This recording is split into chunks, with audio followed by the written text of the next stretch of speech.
Senadora, me encanta su abrigo.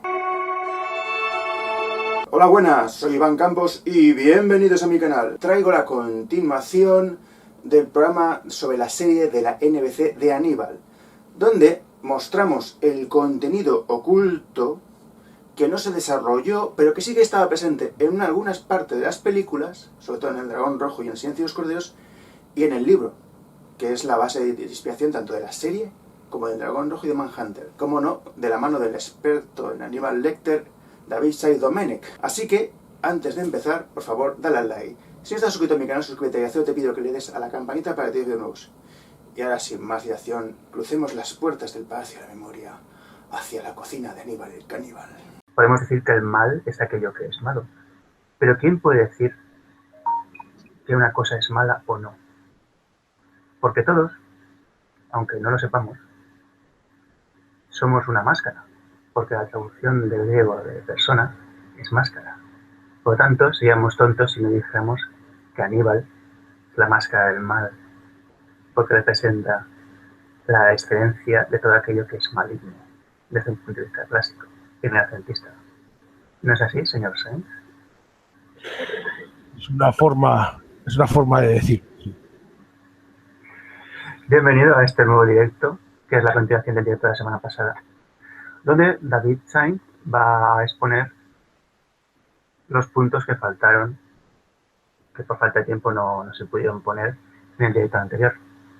Así pues, señor David Sainz Domenech, ¿por qué punto quiere empezar? Bueno, la semana anterior hablábamos sobre lo viable o inviable que es el psicópata real. Entonces tenemos, yo cuando, en parte, debido a el verdadero pistoletazo de salida para mí, para interesarme de verdad sobre el tema de los asesinos en serie, aunque ya me había interesado antes, fue una noche aciaga hace años, en los 90, en Canal Plus. Canal Plus, que hicieron una vez fue cuando estrenaron Seven en Canal Plus. Yo tenía Canal Plus por aquel entonces y hicieron una noche especial dedicada al tema de asesinos en serie. Y esa noche emitieron Seven y después El Silencio de los Corderos. Y entre medias, un pequeño reportaje con un psiquiatra hablando sobre personajes psicopáticos de las películas y diagnosticándolos y explicando en qué consiste su problemática. Seven me impactó, no me lo esperaba, la verdad me sorprendió mucho. Vi el reportaje que emitieron, que estaba el doctor José Antonio García Andrade, un psiquiatra de cierto renombre, que por ejemplo, que estuvo relacionado con el caso de Francisco García Escalero, un asesino en serie español. Y después hicieron El Silencio de los Corderos, que ya había visto y que me encantaba, pero esa noche fue como si la volviera a ver por primera vez, porque tenía el impacto de Seven de encima, y esa noche me quedé flasheado, y fue cuando empecé a interesarme por el tema de asesinos en serie y a buscar datos y escuchar programas de radio, y grababa cintas con programas de radio y tal sobre ese tema, y empecé a recopilar información. Y como decía yo la semana anterior, ya desde un primer momento me di cuenta, cuando empecé a ver los rasgos de la psicopatía, que Lecter no los cumplía todos. Algunos sí y otros no. Está en el libro Sin conciencia de Robert Hart. Robert Hart es el creador de la PCL, la Psychopathic Checklist, que es la escala de psicopatía de la que se usa normalmente para detectar psicópatas. Hay otras herramientas, pero esta es más popular y ha demostrado ser muy fiable. Y en el libro Sin conciencia, donde él explica lo que es la psicopatía, comenta que a veces le preguntan por Aníbal Lecter. Y él dice que que sí, que bueno, que cuando le preguntan si Aníbal Lecter es una buena representación del psicópata, dice, bueno, sí tiene algunos rasgos, tiene la frialdad, la falta de remordimientos, todos esos rasgos, pero luego además de eso parece estar algo loco. Y bueno, de hecho, Robert Hart es curioso porque considera, por ejemplo, que asesinos como Jeffrey Dahmer o Albert Fish no se pueden considerar psicópatas, sino que son claramente enfermos. Y lo cierto es que si miras los perfiles de esos asesinos, ves que en algunos casos parecen tener síntomas psicóticos. Albert Fish tenía a veces delirios y demás. Entonces, decía la semana anterior que un doctor, y lamento no haber hecho los deberes, pero un doctor, un psiquiatra hizo un estudio junto con otros psiquiatras colaboradores, un estudio unos años analizando unas 400 películas de psicópatas en busca del psicópata más realista. Y ese estudio, los resultados los publicaron en una revista científica y pues el psicópata más realista que encontraron fue el personaje que interpretaba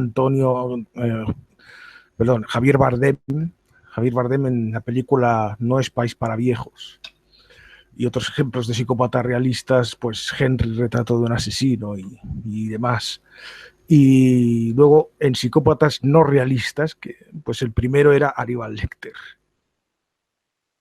Que el problema de Aníbal Lecter, y esto era lo que ya me había dado cuenta yo, el problema de Aníbal es que su excelencia, su autocontrol, muy sensible en temas estéticos y artísticos, esto no es propio de los psicópatas. Y todos esos rasgos, algunos de ellos pueden estar presentes en algún psicópata, pero lo raro es encontrar uno que los tenga todos. Una combinación sería una tormenta perfecta. Sería una combinación de rasgos que difícilmente se puede dar en la realidad porque es muy concreta y muy definida. Es como la máquina de tragaperras, pues tienes un número de posibilidades concreto de que salga una combinación concreta. Sí, y es improbable.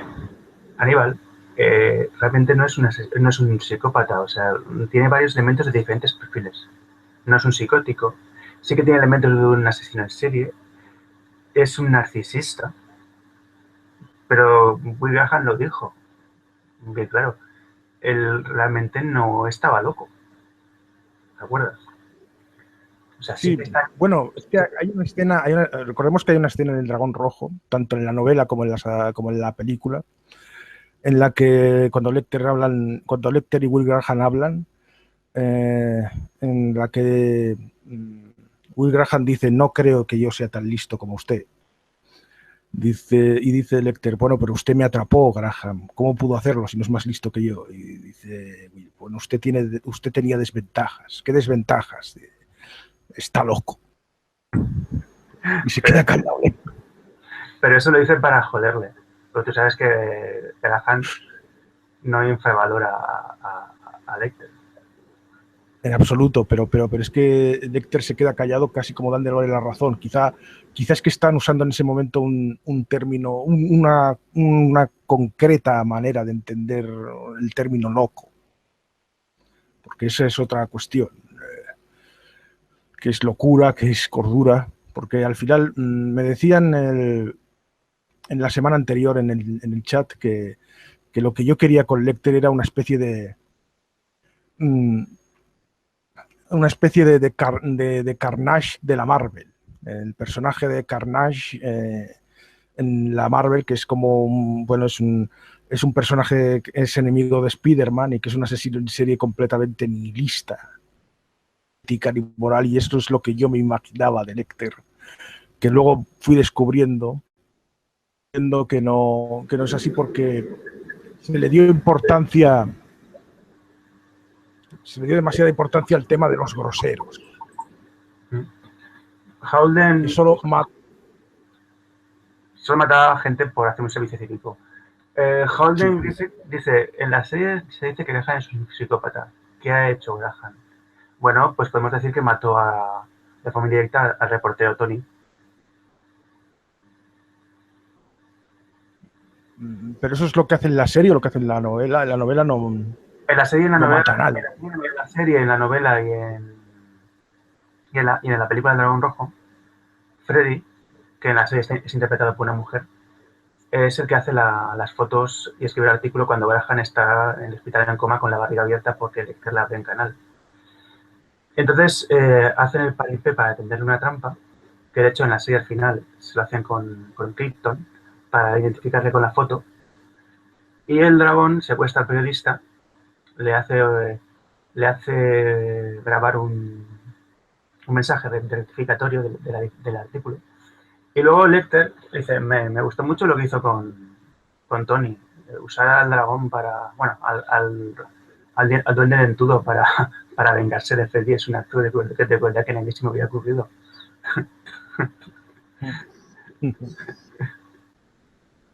Sí, claro, pero eso aquí soy yo el que dice que esto lo dice para fastidiarle. ¿Puedes explicarlo tú, que no lo ha entendido? En el chat dice que no han entendido la explicación.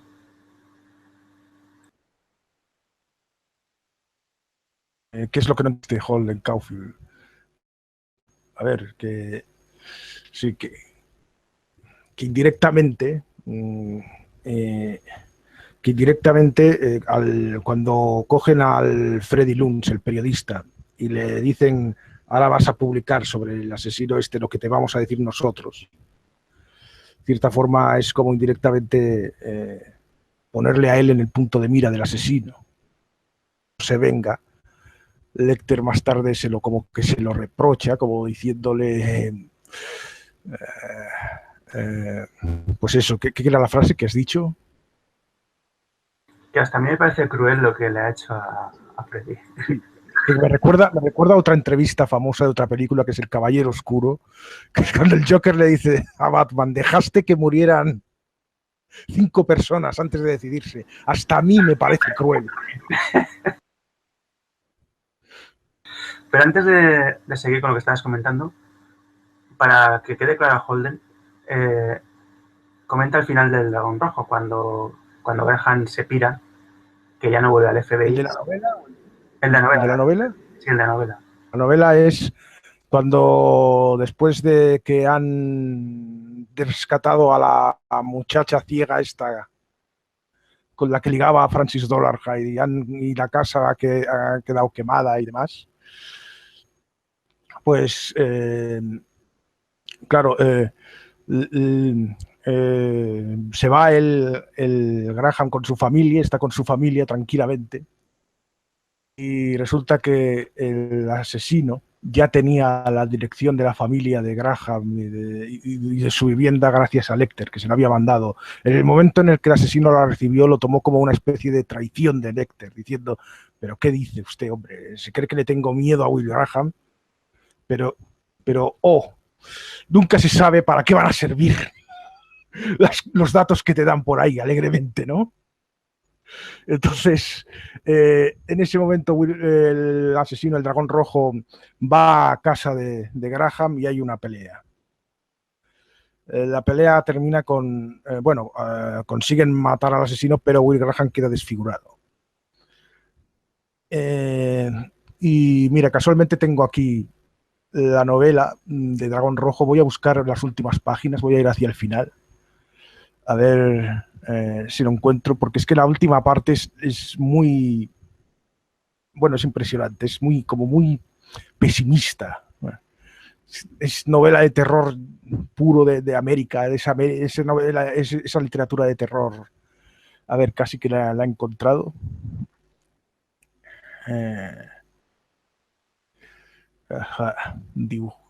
No, se preguntó si el Demerol actuaría sobre los sentimientos. Sí, Graham dibujó un signo de interrogación, pero enseguida lo tachó y escribió, por supuesto. Bueno, Graham aquí ahora, en esta última parte de la novela, está está en el hospital, vendado. Le han dado el somnífero, quitarle el dolor un poco, y dice que mientras está medio dormido, está acordándose, está medio soñando, medio acordándose. No soñó que Molly lo abandonaba ni soñó con Dora Argyle. Molly es la esposa de Graham. Era un largo sueño rememorativo de Shiloh. Shiloh es un parque nacional en el suroeste de Tennessee. Es un escenario de una importante batalla de la Guerra Civil de Estados Unidos. Rememorativo de Shiloh, interrumpido por luces que le iluminaban la cara y el bombeo del tensiómetro. Era primavera, poco después de haber dado muerte a Garrett Jacob Hobbs, ya sabéis, el asesino aquel que mató y que le provocó depresión a Graham. En ese tibio día de abril cruzó el camino de asfalto en dirección a Bloody Ponds. El pasto nuevo, que conserva un tono verde claro, cubría la loma hasta el borde del agua. El agua transparente había subido de nivel, tapando el pasto, que era visible bajo la superficie, dando la impresión de que seguía extendiéndose hasta tapizar el fondo de la laguna. Graham sabía lo que había ocurrido allí en abril de 1862. Se refiere a la batalla esa de la Guerra Civil Americana. Se sentó sobre el pasto sintiendo la humedad del suelo a través de sus pantalones. Pasó un turista en un automóvil y casi inmediatamente Graham vio algo que se movía en la ruta. El vehículo había pisado una culebra. El ofidio se retorcía haciendo interminables ochos sobre sí mismo, mostrando alternativamente su dorso oscuro y su vientre amarillento.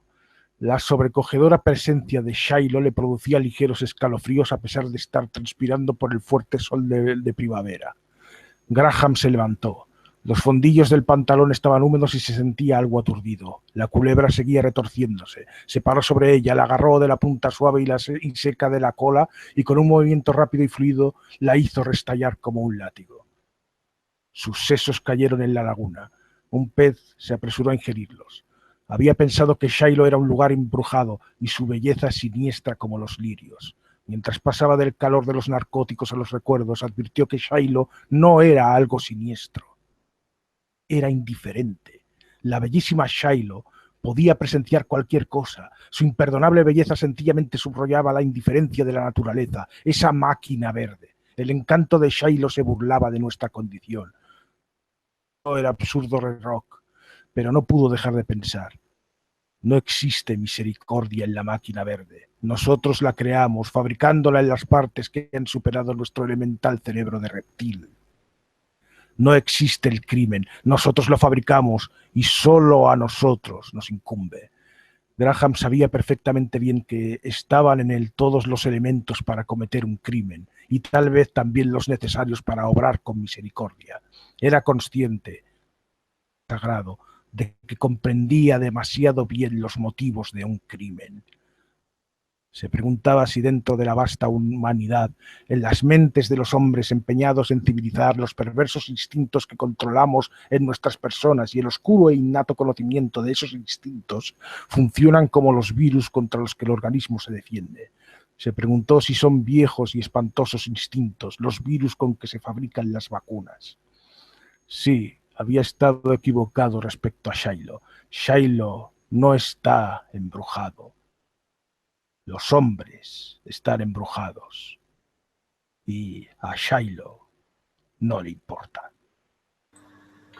Realmente es una novela de terror, ¿eh? No es un policíaco. Sí, sí.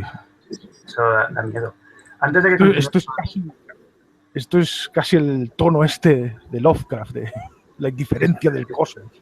Pero Thomas Harris no es Lovecraft. Pero escribe a su manera, claro. Sí, no, pero está muy guay. Está muy guay. La idea es casi muy parecida, vaya. Antes de seguir, termina también con una cita del Eclesiastés. Me propuse, pues, en mi ánimo conocer la sabiduría y asimismo la necedad y la insensatez, y aprendí que también esto es correr tras el viento. Gran verdad. Bueno, David, antes de continuar por donde ibas, si quieres mirar en el chat los comentarios, porque los 4 últimos creo que tienen información. Lo del cráneo abierto no me lo creo, dice Jordi. ¿Cómo que no te lo crees? No es cuestión de creérselo, no, es lo que pone. Holden dice, ayer me vi la película de Aníbal, el origen del mal, que cuenta la historia de la vida de Lecter y tiene muchos parecidos a Chikatilo. Sí, tiene alguna similitud, pero también tiene diferencias. Por ejemplo, Chikatilo nunca supo, o sea, la única forma en la que supo que su hermano fue presuntamente devorado por comunistas o por, bueno, en medio de la hambruna de Ucrania fue que se lo contó su madre. Él no lo vio. Una crítica al Conjuro y su saga, Iván, salidos desde Montevideo. Osi, no hablen de los Warren. ¿Qué dices, Fabián Pesí? No lo entiendo. Polillo dice algo que me deja descolocado. Salen pulpos. Y de que no creo que eso pueda ocurrir de esa manera. A ver, coges una serpiente, la estrellas contra el suelo, yo creo que perfectamente se le puede partir el cráneo, ¿no? ¿No? ¿Qué opinas tú? Tiene pinta que sí. Bueno, una vez disipadas las dudas del chat, por favor, continúa por donde ibas. Bueno, pues ya que tengo aquí la novela de Dragón Rojo y también tengo la de Aníbal, que quiero leer luego una cosilla, voy a buscar la definición que hace de Graham de Lecter. A ver si la encuentro. A mí me gusta mucho la definición que hace Clarice Starling cuando está subiendo en el ascensor con el novato policía. Hombre, sí, pero es que va a lo mismo, es la misma definición en el fondo. Sí, aquí están hablando su jefe, un jefe de policía y Will Graham están hablando sobre Lecter. Y el jefe le pregunta por qué razón lo hizo, en qué consistía su locura, se refiere a Lecter. Graham miró por la ventanilla del automóvil a las personas que circulaban por la acera. Su voz adquirió un tono anodino, como si estuviera dictando una carta. Lo hizo porque le gustaba y sigue gustándole. El doctor Lecter no está loco, no como se piensa generalmente que debe ser un loco. Hizo algunas cosas espantosas porque disfrutaba con ello, pero puede funcionar perfectamente bien si le da la gana. ¿Cómo lo catalogaron los psicólogos? ¿Cuál es su tara? Y respuesta de Graham, dicen que es un sociópata porque no saben cómo llamarlo. Posee algunas características de los que ellos llaman sociópatas. No tiene ninguna clase de remordimiento ni sensación de culpa y tiene el primer y peor síntoma, notable sadismo con los animales durante su infancia. Springfield refunfuñó. Curiosamente luego esto cambió en las siguientes novelas de Harris, pero ahora hablaremos de ella. Pero no posee las otras características, agregó Graham. No era un vago, ni tenía ninguna clase de antecedentes por violar la ley. No era superficial ni aprovechado en cosas pequeñas como lo son la mayoría de sociópatas. No es insensible. No saben cómo llamarlo. Sus electroencefalogramas denotan ciertas anormalidades, pero no han podido sacar mucho en claro de ellas. Lo que dije yo la semana pasada de que Harris sabe bien lo que es un psicópata, aunque aquí use el término sociópata, pero es un término que durante mucho tiempo ha habido cierta confusión entre los dos. Pero en cualquier caso, Thomas Harris sabe lo que es y deliberadamente decide crear a Aníbal Lecter como un personaje que rompe no es que Thomas Harris no haya sabido emular o sea, recrear la personalidad psicopática, sino que la ha hecho a su manera. El jefe Springfield, que es el con el que está hablando, le pregunta a Graham, ¿cómo lo llamaría usted? Inquirió Springfield. Graham titubeó. Nada más que para usted, ¿cómo lo llamaría? Y aquí viene la definición. Es un monstruo. Lo considero como uno de esos seres horribles que nacen de tanto en tanto en los hospitales. Los alimentan y los mantienen abrigados, pero no los ponen en las máquinas y entonces mueren. Mentalmente, Lecter es como ellos, solo que parece normal y nadie lo advierte. Y esa es la definición que entonces vemos que Lecter va cambiando un poco en la saga. O sea, al principio se le define como un monstruo totalmente irredimible. Cierto.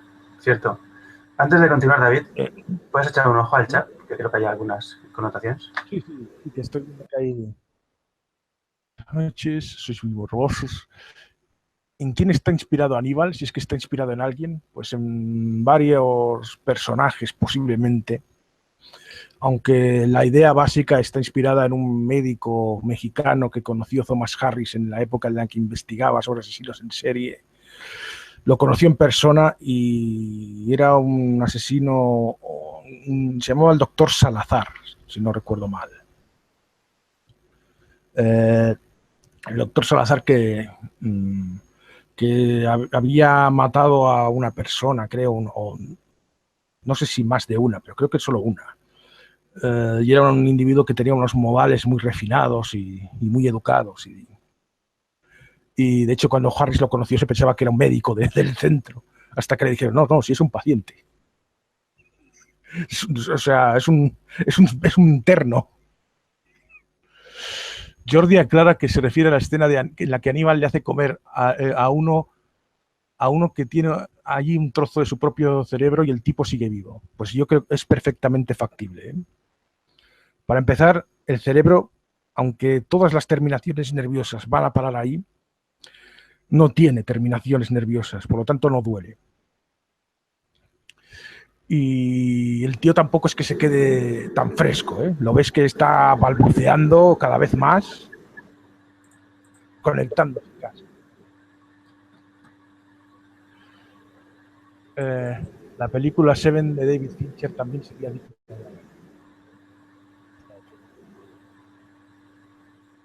Acércate el micro, si no, no se te oye. Sí. ¿Me oís ahora? Sí.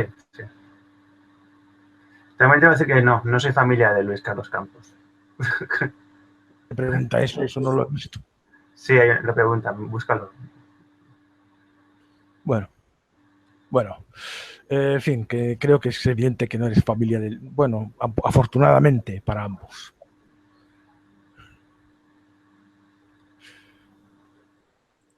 Decíamos antes que el personaje de Lecter como que va cambiando, empieza siendo este asesino irredimible que además tiene ese rasgo que está sacado de los asesinos reales, que en su infancia es cruel con los animales. Pero claro, Lecter acaba volviéndose simpático para el público. De manera que cuando Harris escribe la biografía de Lecter en la última entrega, la de Aníbal Rising, El origen del mal, puede sacar a Lecter torturando animales de su infancia, ¿no? Es este rasgo que a mí me resulta tan hipócrita de que, vale, puede matar personas, puede comerse a las personas, pero por favor no lo saques matando animales. Eso no. Puede matar, y lo sacamos matando nazis para que parezca así un justiciero y una pobre víctima y tal. Hay que decir las circunstancias un poco que llevaron a Harris a escribir ese libro. Dino De Laurentiis fue el que tenía los derechos cinematográficos en principio de la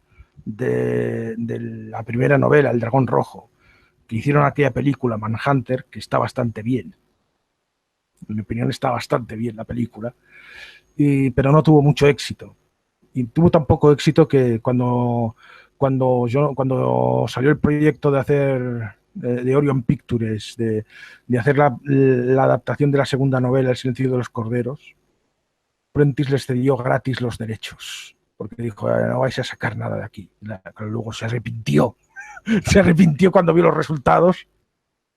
Que yo tenía los derechos, no, pero si los cediste gratis. Estaba borracho, pero no te cedía los derechos. Y bueno, después de una pelea durante muchos años consiguieron llegar a un acuerdo, pero Dino De Laurentiis era el de los derechos. Habían hecho Aníbal, habían hecho la nueva versión del Dragón Rojo con Anthony Hopkins, estaban explotando el tema, estaban ganando dinero y querían otra nueva historia con Aníbal Lecter, y va Dino De Laurentiis y le dice a Thomas Harris que escriba otra. Thomas Harris quiere pasar ya del tema, quiere hacer otras cosas ya. Y le dice Dino, mira, si no lo haces tú, encontraré a otro que lo haga. Así de sencillo. Thomas Harris, viendo que entre que hagan una novela de Lecter de mierda, pero pero hacer una novela de Lecter de mierda, pero que por lo menos sea mía, prefería la segunda opción, ¿no? Así que, por eso, si lees la novela, que es la más floja de la saga, está escrita como con prisas. Y claro, tiene que un poco adecuarse al merchandising, o sea, al marketing, no sé si me explico, allá, y sacar una visión de Lecter más amable. En la novela de Hannibal Rising, Lecter no solo no tortura a rivales, sino que de hecho es piadoso con ellos.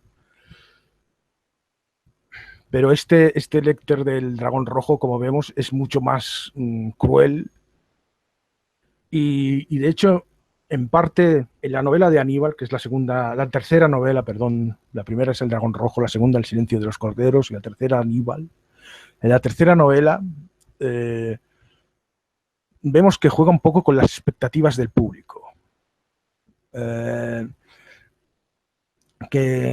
Por ejemplo, que no se sabe si realmente, o sea, hay una escena en la novela Aníbal en la que hablan con un médico, con un psiquiatra que analiza a Lecter y da una imagen de Lecter más cruel y dice que no debemos hacer caso a los medios de comunicación que están pintando la relación entre estos dos como si fuera una cosa romántica de la Bella y la Bestia, porque Lecter está más allá de sentir amor, lo único que le excita es la desgracia. Entonces se dice esa frase que también se usa a veces en la serie Aníbal, que es cuando el lobo oye llorar a la oveja, acude, pero no en su ayuda. Se refiere a que Lecter, cuando ve a Clarice sufriendo, pues va por ella, pero porque le excita verla sufrir, no porque vaya a ayudarla. De hecho, se dice Mason en la adaptación cinematográfica de Aníbal. Gordon, ¿en qué crees que piensa? Bueno, espera, me hace gracia porque lleva puesta, la máscara de Lecter y le dice, Gordon, ¿qué piensas que quiere hacer Aníbal con Clarice? ¿Comérsela o follársela? ¿Y por qué orden? No, lo que le decía era... es que en la novela también se dice esto, pero lo dice precisamente en la escena de este psiquiatra que estoy diciendo. Le pregunta, bueno, entonces, ¿qué quiere Lecter de Clarice? ¿Quiere matarla, comérsela, follársela o qué quiere hacer? Y tanto en la película como en la novela la respuesta es, probablemente quiere hacer las tres cosas, pero no me atrevo a decir en qué orden.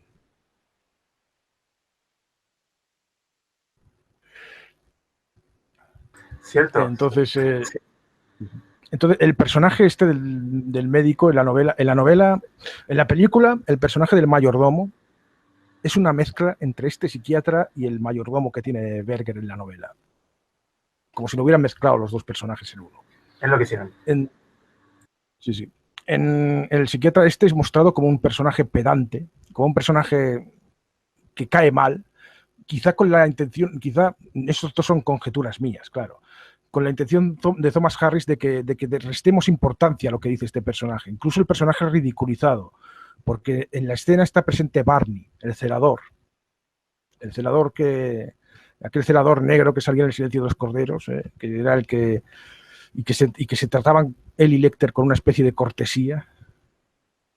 Barney dice, doctor Domling, se llama Domling en la novela. Doctor Domling, ¿usted no se acuerda de mí? Yo estaba ahí cuando usted fue a ver a Lecter y luego salió de ahí llorando. ¿No se acuerda que salió llorando? Y luego cuando publicó usted su libro y Lecter hizo una crítica en una revista, no puedo culparle si volvió a llorar. Sí, es cinismo puro y duro y un gran gancho por parte de Thomas Harris con el personaje de Barney, que aparece también en El Dragón Rojo. Salen las tres adaptaciones, Aníbal, El Silencio de los Corderos y El Dragón Rojo. Sí. Y en la novela Aníbal tiene un papel más activo. Sí. De hecho, tengo aquí delante un párrafo de la novela Aníbal en el que hay una escena en la que Clarice Starling va a ver a Barney, el celador, el que era celador, porque en el momento de esta escena ya no lo es. El hospital ha cerrado y tal. le pregunta cosas sobre Aníbal. Y hay un momento, hay un pequeño fragmento en el que Barney le dice a Clarice, dice, hablábamos de muchas cosas en plena noche. Y Clarice le dice, ¿hablasteis de lo que le hubiera gustado hacer de estar libre? Y Barney contesta, no, al doctor Lecter no le interesan las hipótesis, no cree en los silogismos, ni en las síntesis, ni en ningún absoluto. Dice Clarice, entonces, ¿en qué cree él? Y dice Barney, en nada, salvo en el caos. Tiene la ventaja de no necesitar fe. Es evidente por sí mismo. Sí, pero Lecter es muy diferente del Joker, porque es el mismo agente Sí. del caos, pero no se parece en nada Sí. al Joker. No se parecen nada, pero es que el caos tiene muchas manifestaciones. Lecter es más maldad que caos, pero claro, creo que en nada salvo en el caos. El concepto de caos de Lecter es más el filosófico, o sea, un poco distinto del Joker, pero es eso, que a ver si lo explico bien, que en toda la novela de Aníbal, Thomas Harris parece que juegue con esas dos percepciones de Lecter. La percepción de Lecter buenrollista, de que Lecter en realidad es un justiciero y alguien que hace un servicio social destruyendo a las personas que sobran y demás. Y luego la percepción de Lecter de monstruo absoluto. Y parece que no queda claro cuál de las dos es la que predomina. Al final, en la cuarta novela, predomina la del Lecter justiciero. Incluso en esa vemos algunas cosas. Por ejemplo, Lecter es justiciero en la cuarta novela porque vemos que se venga de los asesinos que se comieron a su hermana. Pero del último asesino que quedaba en la novela, después de la trama principal queda un último asesino, a Lecter lo mata a ese simplemente por hacer algo. Porque después de haber matado a Brutas, que era el líder, y que le dice que él también se comió a su hermana porque le dieron sus restos de comer, Lecter entra como... durante toda la novela es un personaje atormentado, como una especie de Batman caníbal. Y después de ese shock, se habla de que dentro de Lecter empieza... Se refiere a la frialdad interior. Después, o sea, ha quedado destruido por dentro y ya no le queda nada humano. Y el único motivo por el que mata al que le quedaba de la lista, es simplemente porque tenía vacaciones y era mejor matarle que no irse a otro sitio o viaje. ¿Y sabes lo que pasa cuando mata a este último, no? Que en la película no se ve. No, que no me acuerdo. Pues se va a Nueva York y viendo un musical, mira a la gente y es cuando decide hacerse psiquiatra. Que eso es el final de la novela. Sí.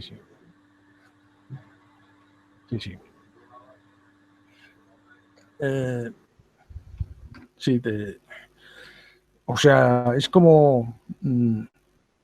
pero claro, una vez más, para justificar lo que hemos dicho antes de que Lecter no mata animales, y en la primera novela se dice que sí, para justificarlo, Harris recurrió a que Lecter había falsificado su propia vida. Había falsificado parte de los documentos, así que nadie estaba seguro de cómo era su vida.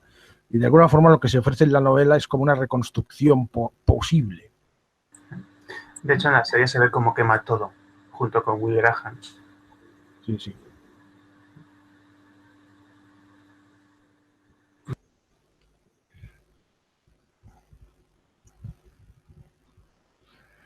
Por aquí están discutiendo por el tema de casquería. Bueno, Mr. Caracolillo, si no te gusta, no sé, si no te gusta el directo. Pues... Bueno. Pues si no hay preguntas, continuemos con la ruta. ¿Y qué pasa después de que Lecter se queda en Nueva York? Eso ya no se cuenta, ¿no? O sea, eso ya es especulación. Pero bueno, pues se mete en el hospital, se meten a estudiar. Bueno, él ya tenía estudios de medicina y se acaba sacando la especialidad de psiquiatría, vaya. Entonces, tengo aquí... Hay que hablar del destripador de Chesterfield. Sí, sí, sí. Que es su alias cuando está en activo antes de que lo atrapen. Y estuvo activo bastante tiempo, porque cada vez que hacía una cena tenía que conseguir el material. Hostia, y digamos que tanto en la película de Dragón Rojo hay un prólogo que se muestra cuando detienen a Lecter, que mata al músico de la orquesta que tocaba mal, Por hacer un favor. que era mediocre. Y luego resulta que se dice en la novela del Silencio de los Corderos que su carne la sirvió a los invitados que tenía esa noche en la cena, vaya. Y de hecho, en El Silencio de los Corderos hay un diálogo divertido que le pregunta, Clarice le pide explicaciones sobre eso y Lecter dice: Clarice, ¿a usted nunca le ha pasado tener invitados y no tener tiempo y tener que arreglarse con cualquier cosa que hay en la nevera?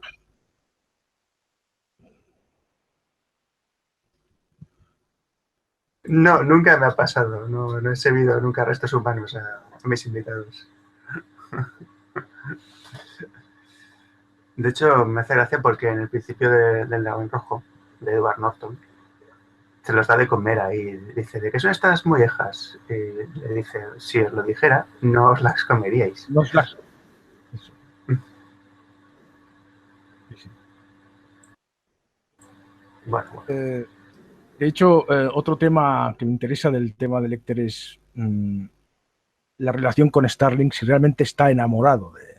Este es otro de los puntos por los que algunos especialistas dicen que, sí, que Lecter no es un psicópata realista, porque los psicópatas no se enamoran. Pueden obsesionarse con una persona, pero no enamorarse. Pero lo que yo me preguntaba es, ¿Lecter realmente está enamorado de Starling? Porque en la novela Aníbal yo casi diría que no. En la novela lo que vemos es que... Hombre, en la novela le cura el trauma. O sea, consigue los restos del padre de Starling para que ésta se enfrente a él y supere el trauma familiar que tiene. Pero es que en la novela hay un momento en el que Lecter, bueno, se dice que lo que decíamos de la taza que se cae y los trozos no se recomponen. O sea, Lecter quería ver si podía volver a retroceder el tiempo y poder hacer que la carne digerida de Misha pudiera volver a recomponerse y volver a formar a Misha. Y sabía que eso es imposible, pero él, eso era el deseo que más tenía, ¿no? Entonces, hay otra escena en la que está en el avión, en un avión Lecter, porque se está trasladando a América desde Florencia, y en el avión, que es cuando descubrimos la historia de su hermana Misha. Y entonces, al despertarse, Lecter hace un retrato de Clarice Starling con los rasgos de su hermana. Y entonces, después de todo el lavado de cerebro que le hace a Starling durante el final de la novela, que la secuestra y la somete a varias drogas y tal, podemos decir que lo que hace es usar a Clarice Starling para traer de vuelta a Misha, en cierta forma. Que si lo piensas, no es lo que hace alguien cuando quiere a otra persona. El final de Aníbal, la novela es muy, muy jodido, porque te ves que están en Buenos Aires y están consiguiendo una pareja que se van a cenar. O sea, quiero decir, ellos dos, tanto Clarice Starling como Aníbal Lecter, que ya tuvo una cara nueva cada uno, consiguen encaminarse a una pareja de recién casados, se los van a cargar y se los van a comer. Exacto. O sea, claro, no... Y se dice también una cosa. Dime. Hacia el final, que de vez en cuando el doctor Lecter le gusta tirar una taza al suelo para romperla, sabiendo que los pedazos no se recomponen. Quiere decir que ahora ya no le conviene. Conviene volver atrás en el tiempo. Ahora lo que le conviene es que, vamos, que lo hecho está. Ha conseguido convertir a Starling en lo que él quiere. Sí, y ya no está solo. Y lo que le queda de vida tiene una chica que le va a cuidar. Porque ya es un hombre mayor.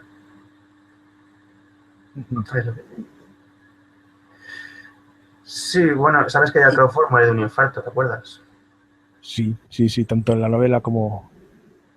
Que en la novela Clarice le sentó muy mal que Crawford moría durmiendo al lado de su cama vacía porque su mujer había muerto tiempo atrás. Sí. Es muy retorcido. Quiero decir, a mí la novela que menos me gustó fue Aníbal, la del 99. Tanto El silencio de los corderos como El dragón rojo me gustaron mucho. Pero no me gustó porque Aníbal tenía cosas muy gratuitas. Pero aún así tenía puntazos muy superiores a lo que vino después. Eso hay que reconocerlo. Me encanta bueno, hablamos también de cómo matan a Manson. Creo que de la familia Manson. Mason. De la familia Mason no. Sí. Estos ganaderos no queda nada por decir, ¿no? Que se ha hecho todo de ellos. De hecho, Lecter le dejó vivo para que sufriera. Es el único que dejó vivo precisamente porque sabía que si le mataba, eso no es suficientemente castigo. O sea, fíjate tú, Lecter, que es un hombre que mata gente, muestra una ética. Como que no es correcto que viera a niños. Más en un campamento cristiano. O sea, ¿cómo catalogarías eso? ¿Esa ética? No lo sé. Bueno, claro, eso es cuando ya el personaje parece que se está volviendo simpático. Que le dan esa ética y eso es lo que a mí me decepciona un poco. Yo no quería que tuviera esa ética, pero bueno, lo cierto es que yo durante mucho tiempo he pensado y sigo pensando en parte que los psicópatas son ajenos a toda ética, porque se sabe que cuando entran en organizaciones criminales o organizaciones de otro tipo, no son buenos seguidores, tienden a ser individualistas, tienden a no colaborar bien con... no obedecer las órdenes. Hay excepciones, claro, pero generalmente es que, y en parte, la falta de remordimiento del psicópata se basa en que no se identifica con ninguna ética. No tiene un sentido ético, no tiene un sentido de esa moral totalmente, le pasa del bien y el mal. No obstante, a veces leyendo sobre psicópatas me he encontrado con algún diálogo con algún psicópata real, de la vida real, en la que le reprochaban que usted siempre está violando normas, y el psicópata contestaba: no es cierto, las mías nunca las violo. Las mías. Parece que algunos psicópatas sí que muestran una capacidad para abrazar ciertas filosofías o ciertas... siempre reinterpretándolo a su manera, y a veces seguir una especie de moral, por llamarlo de algún modo, pero que es una moral basada en criterios muy personales y la mayoría de las veces incomprensibles para el resto de las personas. Decía antes que el psicópata más realista, según el psiquiatra ese que lo estudió, es el de No es país para viejos, que lo hace Javier Bardem, perdón. Javier Bardem, que hace el asesino a sueldo ese de No es país para viejos. Pues recientemente vi un vídeo en el que se analiza ese personaje y se demuestra que ese personaje sigue una ética propia, un poco extraña, pero se demuestra como con escenas de esa película que él sigue su propio... de hecho tiene esa manía de hacer elegir a sus víctimas cara o cruz. Y si sale una cosa... Eso es un sistema, sería una estructura moral, no sería un contenido, porque no se basa en lo que es bueno o malo, sino en otra cosa. Y luego ha habido psicópatas también que parecía que tenían un cierto pensamiento, como aquel ruso, no me refiero a Chikatilo, me refiero a otro. No me acuerdo ahora, un asesino a sueldo también, que tenía una filosofía como del mal. De esto hablaba Antonio Garrido Genovés en un programa de Cuarto Milenio. David, antes de seguir, echa un ojo a los últimos comentarios del chat, que creo que habría que aclarar alguna cosa. ¿No estás hablando del hombre de hielo, un asesino profesional que mató a más de 200 personas? No. Era uno ruso. Un asesino profesional ruso que era, por ejemplo, capaz de ver era capaz de ver a una víctima suya, a una mujer a la que estaba a punto de matar, la veía valiente, no sé por qué, pero lo explicaba Vicente Garrido Genovés. O sea, el asesino era capaz de ver a la chica valiente y de valorar incluso eso como una virtud, pero aún así era capaz de matarla sin sentir remordimientos luego. Entonces, esa contradicción obligaba al asesino a buscarse una justificación, a sentir que hace lo justo. Y a partir de eso creó una filosofía similar a que él era un agente del mal o algo por el estilo. No recuerdo el nombre de... Una justificación, punto. Es una justificación para lo que hacen, nada más. Que haya un porqué. Pregunta Jordi si Jeffrey Dahmer sería lo más próximo a Lecter. La verdad es que no. Jeffrey Dahmer es muy diferente y Jeffrey Dahmer tenía algunos rasgos psicóticos junto con... de hecho, cuando Robert Ressler, que fue el creador de la FBI, de asesino organizado o desorganizado, después de hablar con Jeffrey Dahmer, descubrió que Jeffrey Dahmer no acababa de encajar en ninguno de los dos perfiles y que tenía características de ambos. De manera que después de conocerle, decidió crear el perfil mixto. Está entre medios del organizado y desorganizado. Porque Jeffrey Dahmer era muy introvertido, a veces tenía síntomas de despersonalización, que es un síntoma psicótico que consiste en que te notas como si tú no fueras el que hace las cosas, como si tú fueras un espectador de tus propios actos. A ver, dice Black Flame, un saludo también a Marcelo Romero.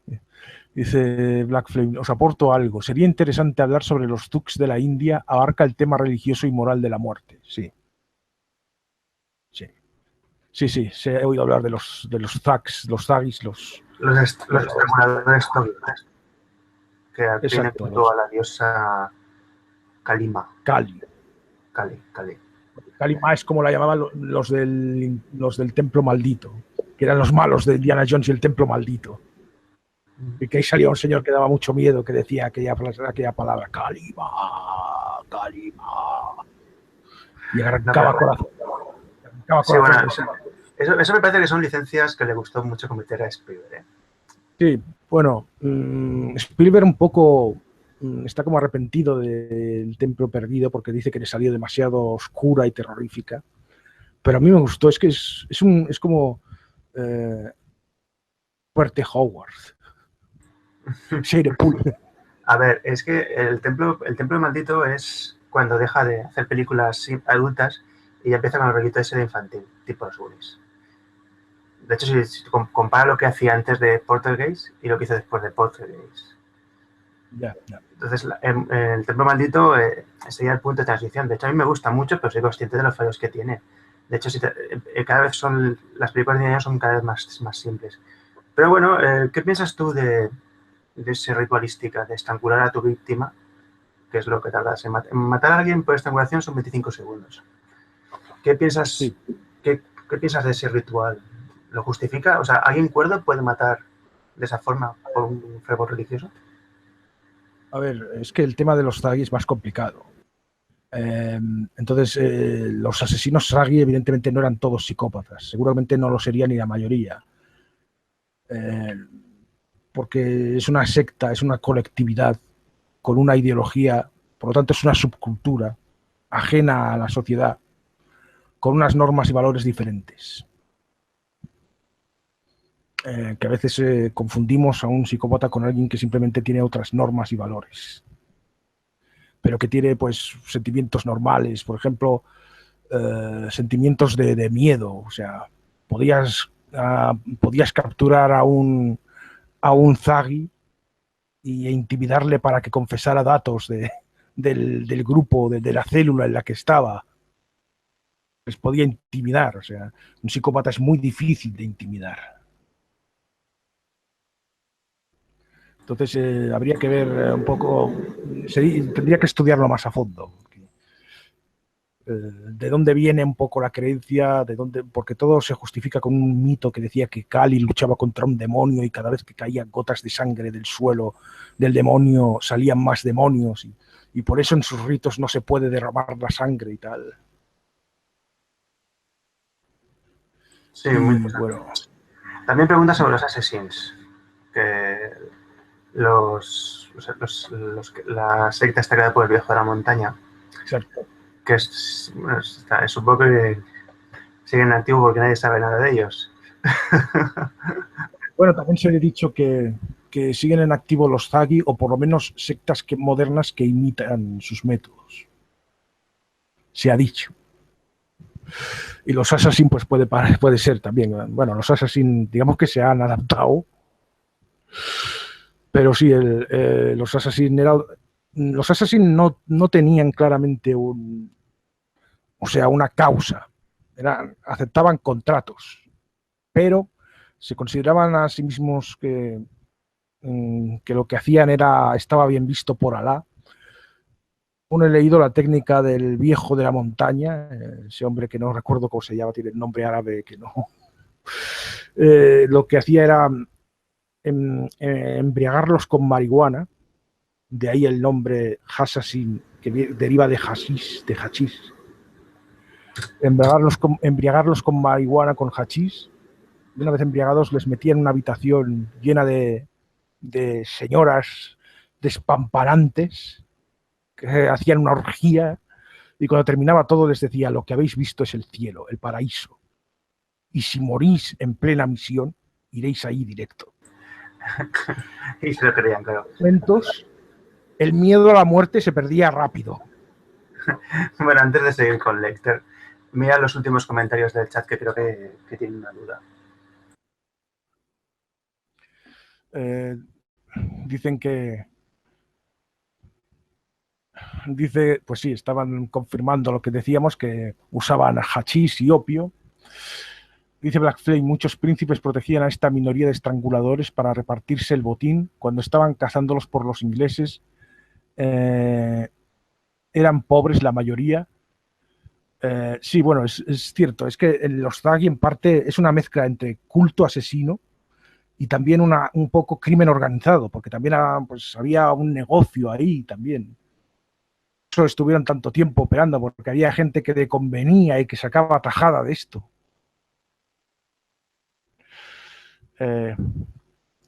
Ángel Navarro Bautista. Bueno, antes dice Black Flame que Michael W. Ford, por ejemplo, habla de métodos mágicos cabalísticos que mezclan arquetipos como Kali o Shiva. De ese tema no conocía yo, Black Flame.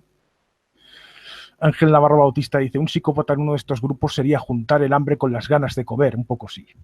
Pero me pregunto si deben sentirse cómodos mezclados entre ellos. Pues depende. Los psicópatas que tengan más autocontrol quizás son capaces en estos grupos de escalar posiciones y acabar de líderes. Y cuando son ellos los líderes son los que cortan el bacalao, y entonces sí que lo que decías tú, el hambre con las ganas de comer. Pero los psicópatas que a veces son algo chapuceros porque tienen poco autocontrol y además no son muy buenos seguidores por ese individualismo que tienen, pues no suelen durar mucho, porque a veces traicionan por su propio interés al grupo y acaban siendo ejecutados por el grupo. Recordemos lo que le pasó al asesino de ancianas de Santander, José Antonio Rodríguez Vega, que fue a parar a la cárcel. Era un asesino que mató a varias mujeres mayores, y en la cárcel los compañeros de cárcel lo mataron por soplón. Pues claro, el psicópata mira solo por su propio beneficio. Él miraba mirando por su beneficio, veía que le daban beneficios a cambio de chivar a la policía determinadas, pues, si se enteraba de operaciones que se montaban ahí en la cárcel, así a escondidas y tal, y por soplón lo mataron sus propios compañeros. Dice Black Flame que lo que fumaban los Assassin no era hachís, sino kifi, que son restos de hoja de marihuana y extracción de la flor. Puntualización. Black Flame habla de si lo de la mano izquierda. No, perdón. Jordi pregunta que si lo de Black Flame, que lo que dice Black Flame de la mano izquierda, si no es el del satanismo. Y en realidad es más complicado. No, sí y no, como dice Black Flame. La mano derecha, o sea, dentro del esoterismo se habla de la mano derecha y la mano izquierda. Son dos vías de conocimiento. La mano derecha es la vía como de la contención, el ascetismo, y un poco seguir una disciplina. La mano izquierda sería la vía de contrario, de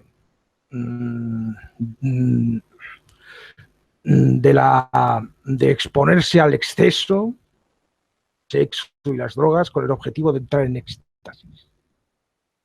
La mano izquierda sí se ha asociado al satanismo. Esto del left hand pad intenta abarcar muchas creencias, proviene del hinduismo concreto. Black Flame sabe más que yo. Es más viejo que Grecia, sí. Ya lo dice él, que es muy largo de explicar, sí.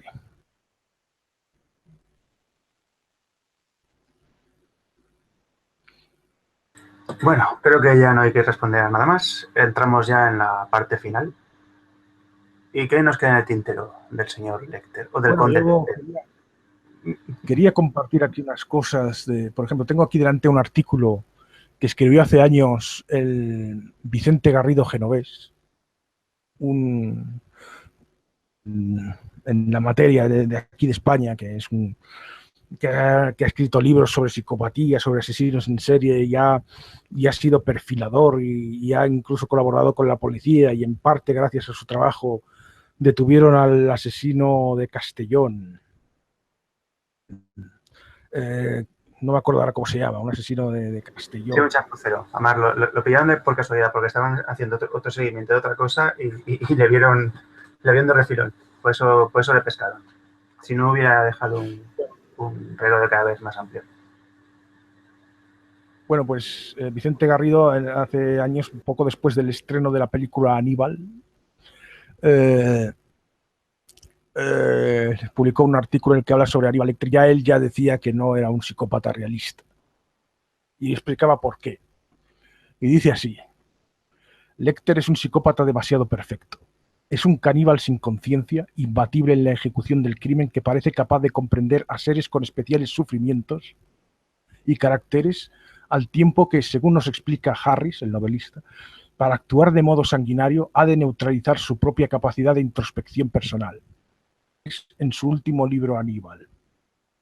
El doctor Lecter puede recorrer los vastos salones de su Palacio de la Memoria a una velocidad sobrenatural.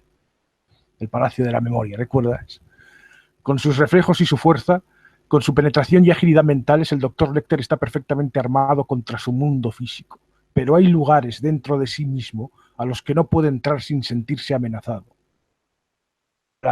Habla Garrido, dice: la cuestión es que estos son recursos del literato para hacer más redondo a su personaje, más complejo.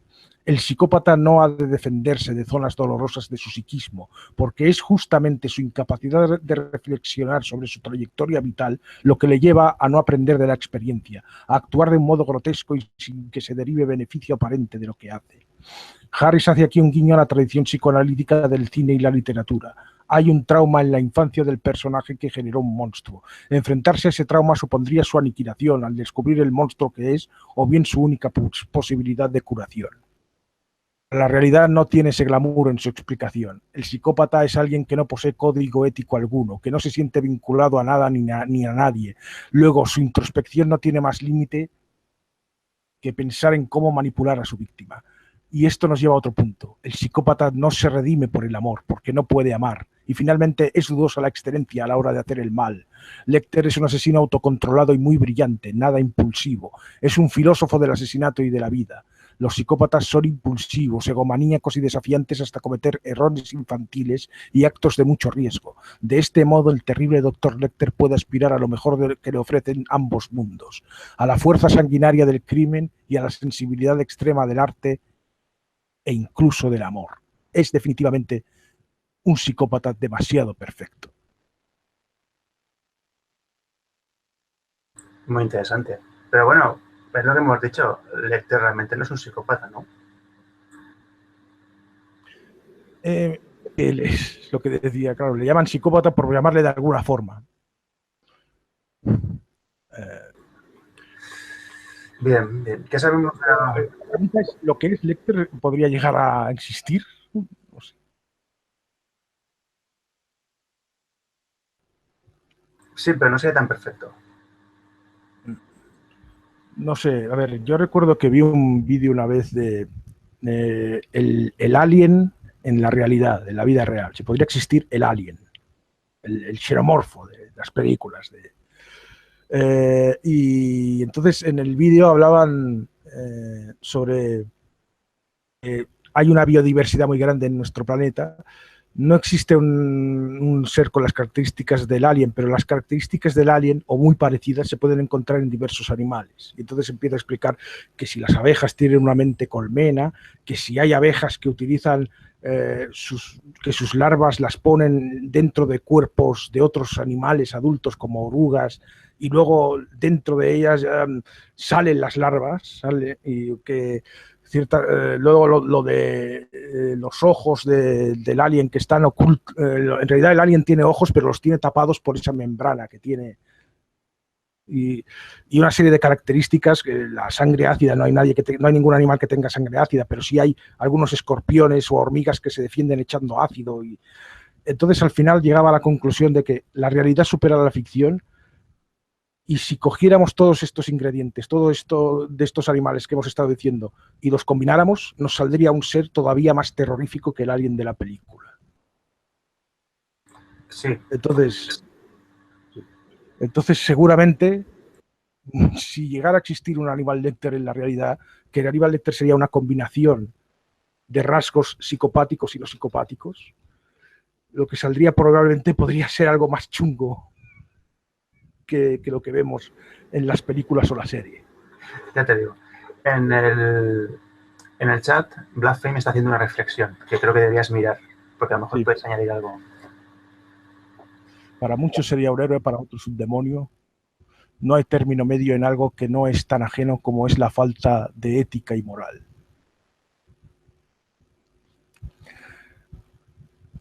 No es tan ajeno, dice Black Flame. Bueno, sí es cierto. Es que sobre esto se ha escrito tanto y se escribirá.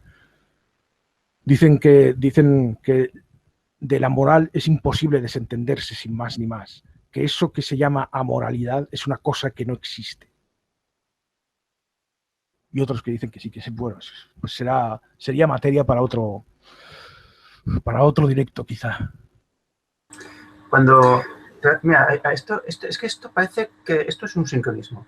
¿Tú te acuerdas cuando en Alien, el octavo pasajero, cuando el oficial médico se descubre que es un robot y lo destrozan y deciden... Un momento, un segundo que te interrumpa, perdona que te interrumpa. Black Flame se ha corregido. Algo que nos es tan ajeno. Claro, esto cambia mucho el sentido de su frase. No hay término medio en algo que nos es tan ajeno como la falta de ética y moral. Vale, sí, aquí sí estoy de acuerdo, ya me sonaba raro. Pero sí, es cierto, nos es ajeno. Nos es ajeno porque el ser humano necesita justificarse y necesita sentir que está haciendo lo correcto, de cierta forma. Perdona, te he interrumpido lo que decías de Alien. Sí, es que hay una escena de esa película que nos viene como al dedo porque parece que estamos hablando de ella. Que cuando Ash es destruido y vuelto a activar, que dice, ¿cómo podemos matarle? ¿Te acuerdas del diálogo, no? Sí, no podéis. No tenéis ninguna posibilidad. Está más allá de vuestra comprensión. Claro, él no. Alien, lo que no es humano, lo que es lejano a nosotros. Y eso es lo que les dice. No podéis. No tenéis ninguna posibilidad. Eso sí, contáis con mi simpatía. Y sonríe, cabroncete. No, pero antes de eso dice que es un ser moralmente... Sí, que es cuando la Verónica Cartwright le pregunta, ¿tú lo admiras? Y él dice, admiro su pureza. Es un superviviente al que no afectan los remordimientos, la conciencia ni las fantasías de moralidad. Que me recuerda a no sé qué.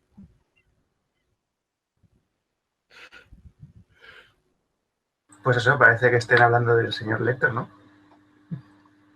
Sí, y del superhombre de Nietzsche también. Que se ha hablado de las conexiones entre el superhombre de Nietzsche y el doctor Lecter también, que en cierta forma Lecter es un superhombre nietzscheano. De hecho, también resulta a veces el concepto del superhombre de Nietzsche, que no siempre ha sido bien interpretado, porque Nietzsche era un tipo muy complicado a lo suyo, pero el concepto del superhombre ha influido mucho, por un lado, en los malos, también ha influido mucho en la imagen del anticristo. O sea, esto lo leía en un libro, Anticristo, 2000 años de fascinación por el mal, que habla sobre, pues eso, sobre esa leyenda, esa profecía de un anticristo que vendrá, que será la recopilación de todo el mal humano. Y la imagen que se ha tenido de ese anticristo está muy influida por el superhombre de Nietzsche.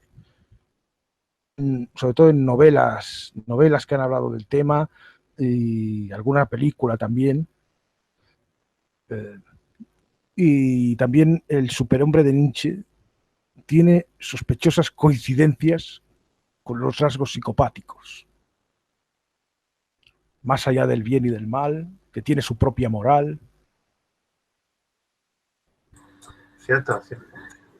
Y ya que ha sacado el tema, y ya estamos en la parte final del programa, que queda ya poco. ¿Cómo es el escudo de armas de la familia de Lecter? Hombre, sí.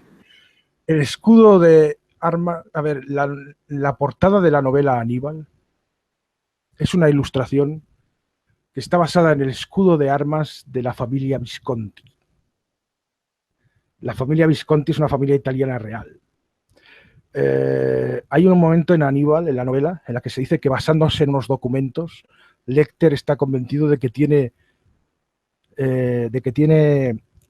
descendencia, o sea, que tiene conexión por parte de madre, porque su madre era italiana, que tiene conexión con las familias Visconti y con los Maquiavelo.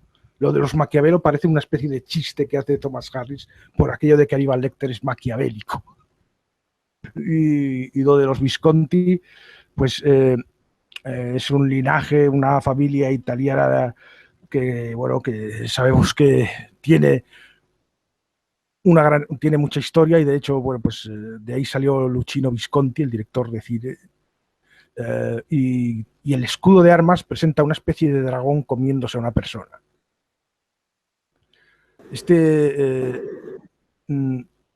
Esto, claro, es todo un guiño. Primero, otra vez dragón, el dragón rojo. Un dragón comiéndose a una persona, canibalismo. Hay que decir que el escudo de la familia Visconti forma parte de la marca Alfa Romeo. No recuerdo ahora por qué, porque creo que la marca Alfa Romeo es la de los coches. Será propiedad suya. Era, exacto, era propiedad de ellos. Y todo esto también ha sido usado por algunos de estos conspiranoicos que creen en el nuevo orden mundial y estas cosas como un indicio más. Claro, familia Visconti, escudo de armas, dragón que se come a una persona, canibalismo, sacrificios, el culto al dragón, los reptilianos. Bueno, antes de seguir, mira los últimos 7 comentarios del chat y te comento una cosa. Muy bien. Dice Black Flame, Nietzsche ha sido usado como un trapo para pajas, es lamentable. El superhombre no es un asunto racial, es espiritual. Ah, sí, ya. Pero sigue siendo un poco chungo, ¿eh? No sé yo. Cristos Black Flame, le dice el Ángel Navarro Bautista. Jordi dice, no sé, me parece que el superhombre de Nietzsche no se relaciona con el tema en cuestión. Es que como el superhombre de Nietzsche está definido de una forma que es muy, muy a libre interpretación, claro, cuando se define al superhombre como un ser que no tiene, que está más allá del bien y del mal, y que no tiene moral, y que es un fuerte, que no es un esclavo y todo eso, pues se puede reinterpretar como lo de la fuerza, la voluntad de poder, que suena así como casi a crueldad. La interpretación que hacían los nazis de Nietzsche, pues, por ejemplo, ellos usaban el término debilidad judio-cristiana para definir lo que nosotros llamamos simplemente tener sentimientos. Es debilidad judio-cristiana, que el superhombre está más allá de esa debilidad. O sea, el fuerte en el sentido de fuerte que no tiene sentimientos tiernos. Black Flame dice, Nietzsche fue una persona muy atormentada, sobre todo al final con su demencia. Sí, eso es cierto. Eso es cierto. Muy bien, antes de seguir, David, quiero que hables un poco de Visconti, por favor, de ese director de cine.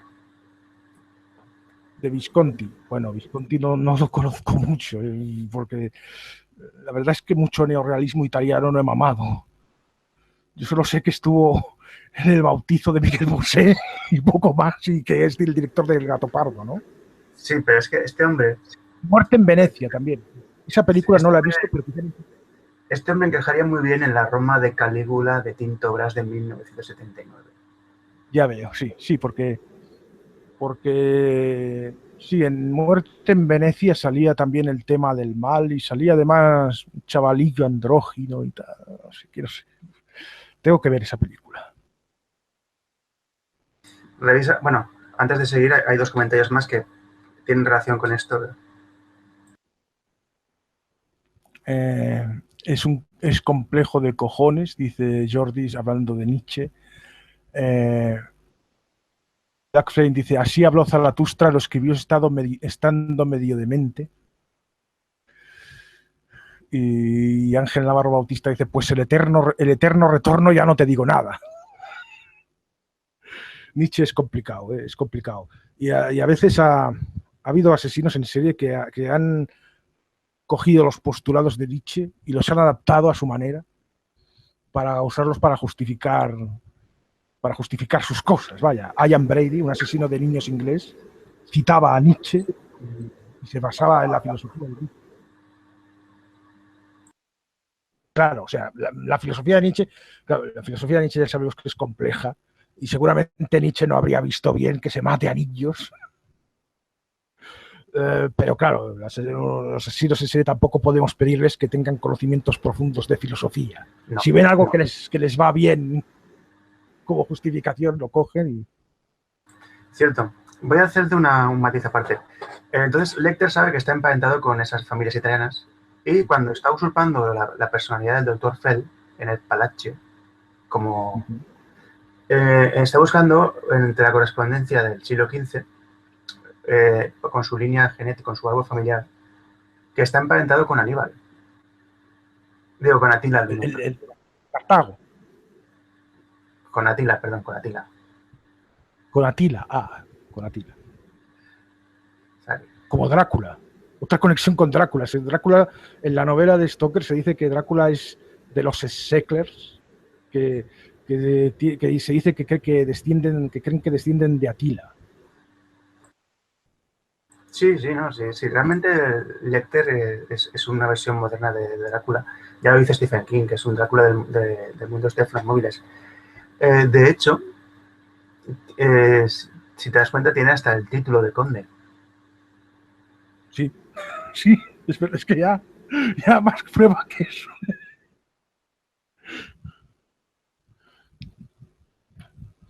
Y hay una escena... Bueno, déjame hablar y luego te continúo.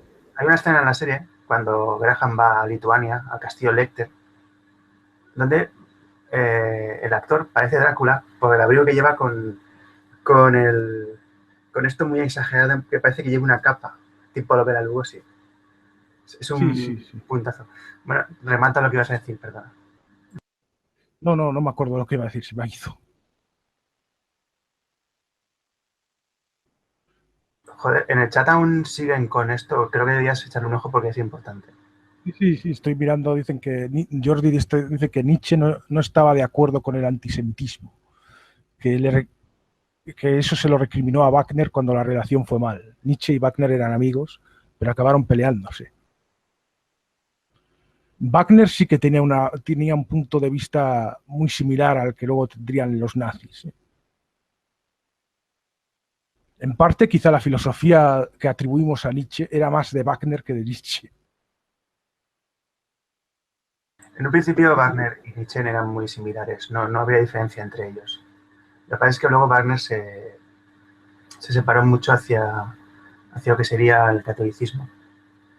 Pero bueno, citando la última película de Ridley Scott, que es Alien Covenant, empieza con la entrada de los dioses en el Valhalla, en el Salón de Dios. En el principio de la película, que es cuando David está con su creador, es una alegoría sí, es una alegoría del creador con la obra, de Dios con su creación, y termina la escena con la entrada de los dioses en el Valhalla. Porque si te das cuenta, la creación está sentada en el sillón. Se levanta para servir al creador y el creador se sienta en el sillón donde estaba sentada la creación. Y la creación está trabajando para él. Como diciendo, ¿quién creó al creador? Que bueno, la conversación es muy directo. Pero sí tiene ese pequeño matiz wagneriano, valga la ironía. Aunque bueno, yo no comparto Alien Covenant, me gusta más Alien el octavo pasajero. De todas formas, estamos viendo como una serie de conexiones curiosas entre Alien, Lecter. Ridley Scott está en medio en ambas cosas, está por en medio de ambas franquicias. Sí, ya te digo. Bueno, hemos llegado al final. Si quieres añadir algo ya para rematar la jugada o responder algo del chat, tienes total cancha. Exprésate.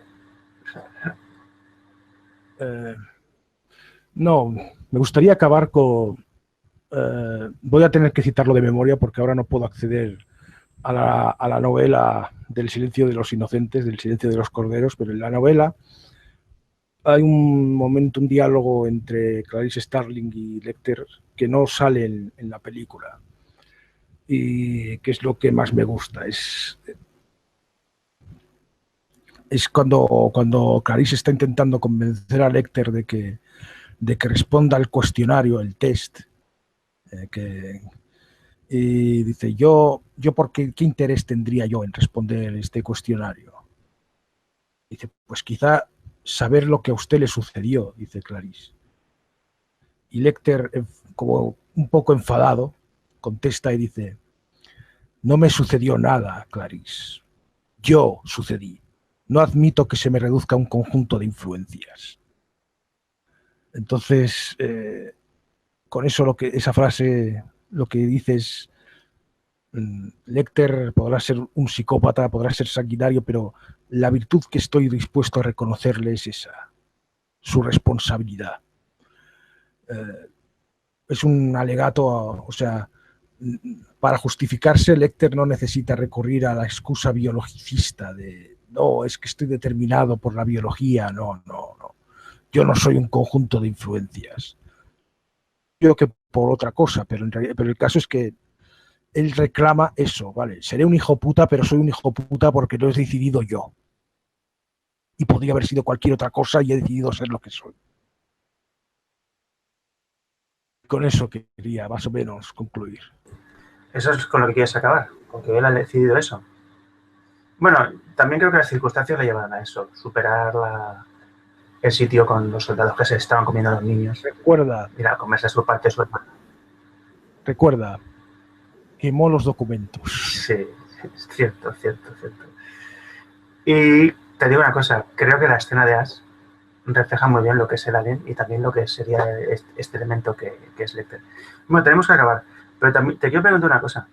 ¿Te crees que te podrías escapar de esto? Pues, es muy jodido de quitarte, lo digo. No lo sé, no lo he llegado nunca. Oye, durante un tiempo me pregunté, porque es que esto del bozal lo he visto en otros medios de comunicación, en episodios de series, en algún cómic, y yo me preguntaba, ¿esto se hace realmente? Porque igual es un homenaje, pero sí, parece que ser que sí, que realmente, y realmente se llega a hacer en algunos casos extremos de alguien muy peligroso. Sí, e incluso hay un cómic de Batman en el que el Joker lo lleva. Bueno, si te parece, te puedo arrancar un trozo de carne. Pues muchas gracias, señor David, por habernos ilustrado. ¿Te has dejado algo en el tintero o crees que ya...? No, yo diría que de momento no. Seguramente de aquí a un tiempo pues, se me ocurran cosas nuevas, pero eso ya, de aquí ya bastante tiempo, ya si eso ya volvemos con el tema. Voy a ver si hay alguna pregunta en el chat y si no, finalizamos.